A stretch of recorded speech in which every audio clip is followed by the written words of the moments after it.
মিয়া মুছলমানৰ আগ্ৰাহনৰ নতুন চেহেৰা হ'ল গৌৰৱ গগৈ, নতুন চেহেৰা হ'ল অখিল গগৈ, নতুন চেহেৰা হ'ল প্ৰদ্যুৎ বৰদলৈ, নতুন চেহেৰা হ'ল ভূপেন বৰা। এই প্ৰদ্যুৎ বৰদলৈ, এই অখিল গগৈ, এই ভূপেন বৰা ইহঁতৰ চৰিত্ৰৰ কাৰণে অসম আজি এইটো অৱস্থালৈ আহিছে। এতিয়া অসম কাশ্মীৰৰ পাছত ছেকেণ্ড লাৰ্জেষ্ট পপুলেশ্যন হৈ পৰিছে এই মিয়া মুছলমানসকল। কাজিৰঙা উচ্ছেদ কৰোঁতে কোনে প্ৰটেকশ্যন দিছে মিয়া মুছলমানসকলক? সেই অখিল গগৈ আমাৰেই খিলঞ্জীয়া। এইটোৱে ট্ৰেজেডি। বটদ্ৰৱাত যেতিয়া উচ্ছেদ হৈছে আৰু যেতিয়া বৰপেটা সত্ৰ মাটি যেতিয়া উচ্ছেদ কৰি উদ্ধাৰ কৰাৰ কাৰণে প্ৰচেষ্টা চলাইছে, আমাৰ চৰ চাপৰি অঞ্চলৰ যিখিনি ফৰেষ্টৰ মাটিবোৰ যেতিয়া উচ্ছেদ কৰি উদ্ধাৰ কৰাৰ কাৰণে এখন চৰকাৰে প্ৰচেষ্টা চলাইছে, সদায় সন্মুখত কোনে থিয় দিছে? ভূপেন বৰা টাইপ মানুহ এটাই দিছে। সিও অসমীয়া খিলঞ্জীয়াই। প্ৰদ্যুৎ বৰদলৈ কথাটো অলপ বুজি পোৱা নাই। ইয়াতে যিখিনি মুছলমানৰ কথা প্ৰদ্যুৎ বৰদলৈ ডাঙৰীয়াই কৈছে, যিটো মুছলমান শংকৰদেৱে জাগ লৈ এই আপোনাৰ লাইখুটা স্থাপন কৰিছিল বুলি কৈছে, মই ভাবোঁ যে সেইখিনি মুছলমান এই মিয়া মুছলমানখিনি নহয়। বাংলাদেশী মূলৰ যিখিনি মিয়া মুছলমান, যিখিনি আগ্ৰাহী ৰূপত অসমৰ মাটি আৰু সম্পদৰ ওপৰত যোনটো আগ্ৰাহন চলাই আছে, এইটো আপোনাৰ বিশেষকৈ ব্ৰিটিছৰ 1921 পাছত যিটো হৈছে,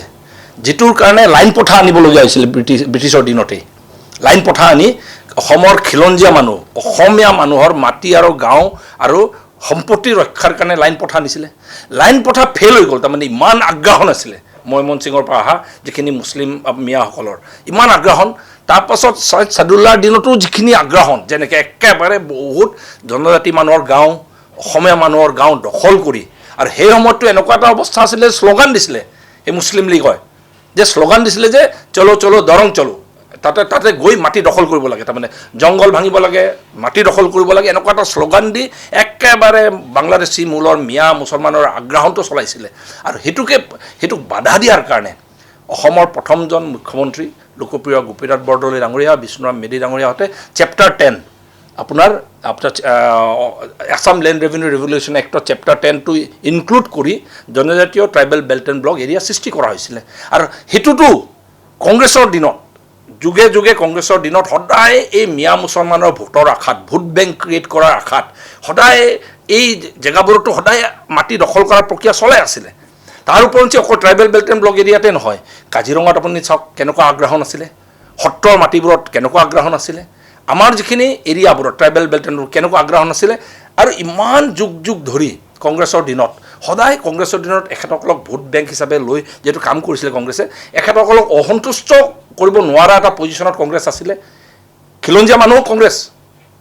ট্ৰাইবেল মানুহো কংগ্ৰেছ, কিন্তু ভোটৰ আশাত, মিয়া মানুহৰ ভোটৰ আশাত এখেতসকলে কেতিয়াও হাত দিয়া নাছিলে এইবোৰ জেগাত। কিন্তু ভাৰতীয় জনতা পাৰ্টী চৰকাৰ অহাৰ পাছত, বিশেষকৈ ডক্টৰ হিমন্ত বিশ্ব শৰ্মা ডাঙৰীয়া মুখ্যমন্ত্ৰী হোৱাৰ পাছত কাজিৰঙা উচ্ছেদ কৰা হ'ল। আৰু কাজিৰঙা উচ্ছেদ কৰোঁতে কোনে প্ৰটেকশ্যন দিছে মিয়া মুছলমানসকলক? সেই অখিল গগৈ আমাৰেই খিলঞ্জীয়া। এইটোৱে ট্ৰেজেডি। আপোনাৰ যেতিয়া বটদ্ৰৱাত যেতিয়া উচ্ছেদ হৈছে আৰু যেতিয়া বৰপেটা সত্ৰ মাটি যেতিয়া উচ্ছেদ কৰি উদ্ধাৰ কৰাৰ কাৰণে প্ৰচেষ্টা চলাইছে, আমাৰ চৰ চাপৰি অঞ্চলৰ যিখিনি ফৰেষ্টৰ মাটিবোৰ যেতিয়া উচ্ছেদ কৰি উদ্ধাৰ কৰাৰ কাৰণে এখন চৰকাৰে প্ৰচেষ্টা চলাইছে, সদায় সন্মুখত কোনে থিয় দিছে? ভূপেন বৰা টাইপ মানুহ এটাই দিছে। সিও অসমীয়া খিলঞ্জীয়াই। আজি tribal belt and block area Dimarua অঞ্চলত এই কচুতলিত উচ্ছেদ হৈ আছে, ভাল কথা, চবেই স্বীকাৰ কৰি লৈছে। তাত থকা মিয়া মানুহ স্বীকাৰ কৰি লৈছে, যিমান MLA মিয়া MLA আছে চবেই স্বীকাৰ কৰি লৈছে যে তাত ইলিগেলি বহি আছে, আইনগতভাৱে কোনোমতে বহিব নোৱাৰে। তাত গৈ আকৌ প্ৰদ্যুৎ বৰদলৈ, ইও খিলঞ্জীয়া, আকৌ গৈ প্ৰটেকশ্যন দিয়াৰ কাৰণে প্ৰচেষ্টা চলাইছে। তাৰমানে এইটোৱে অসমৰ ট্ৰেজেডি যে এই খিলঞ্জীয়া মানুহ কিছুমান, অখিল গগৈৰ নিচিনা, ভূপেন বৰাৰ নিচিনা, প্ৰদ্যুৎ বৰদলৈৰ নিচিনা মানুহে সদায় ধুবুৰীৰ এই মিয়া মুছলমানসকলৰ ভোটৰ আশাত এই আগ্ৰাহন যিটো চলাই আছে গোটেই অসমত, ট্ৰাইবেল মানুহৰ মাটি দখল কৰা, খিলঞ্জীয়া মানুহৰ মাটি দখল কৰা, কাজিৰঙাৰ মাটি দখল কৰা, সত্ৰৰ ভূমি দখল কৰা, এই আগ্ৰাহনটো সদায় এখেতসকলে প্ৰশ্ৰয় দিয়াৰ কাৰণে উৎসাহিত হৈ এখেতসকলে আৰু এগ্ৰেছিভ হৈ এই আগ্ৰাহনটো বন্ধ কৰা নাছিলে। কিন্তু মই ভাবোঁ ডক্টৰ হিমন্ত বিশ্ব শৰ্মা ডাঙৰীয়াই যিটো প্ৰচেষ্টা চলাইছে, এই আগ্ৰাহন বন্ধ হ'ব লাগিব। আৰু এই আগ্ৰাহন য'ত য'ত চলাইছিলে উচ্ছেদ কৰি আমাৰ ভূমিবোৰ উদ্ধাৰ কৰিব লাগিব, সত্ৰৰ ভূমি উদ্ধাৰ কৰিব লাগিব, কাজিৰঙাৰ মাটি উদ্ধাৰ কৰিব লাগিব, ফৰেষ্টৰ মাটিবোৰ উদ্ধাৰ কৰিব লাগিব, ট্ৰাইবেল বেল্ট এণ্ড ব্লক এৰিয়াৰ মাটি উদ্ধাৰ কৰিব লাগিব। আৰু যেতিয়ালৈকে উদ্ধাৰ নহ'ব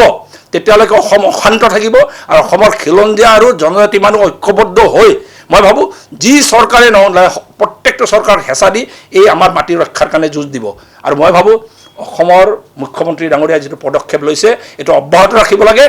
আৰু এগ্ৰেছিভলি আগবাঢ়িব লাগে। কিয়নো যদি এগ্ৰেছিভলি আগ নাবাঢ়ে, যদি আমি এই পদক্ষেপ আজি যদি নলওঁ, 40 বছৰ পাছত কেনেকুৱা এটা পৰিস্থিতি হ'ব 50 বছৰ পাছত কেনেকুৱা এটা পৰিস্থিতি হ'ব তাৰ কাৰণে অসমৰ মানুহে আজি বুজি লোৱাটো ভাল